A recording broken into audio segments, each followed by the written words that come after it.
Ni timu ya kifalme wanaachiana. Na ndio maana Mo alipoulizwa kwamba katika vitu vyako vya bei mbaya sana ulivyowahi kununua, akasema Simba Sports Club. Imeuzi ya kifalme. Yaani wale watawala wanalifiana. Kwa sababu siku ile Mo kwenye ile Simba Day alisemaje?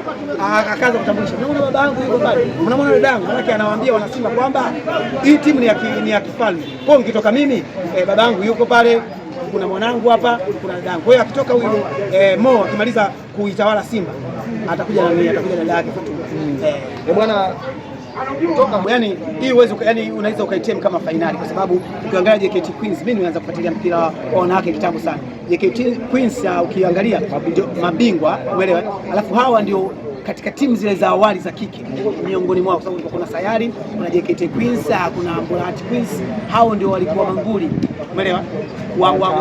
Wataalamu wa hizi kazi. Kwa hiyo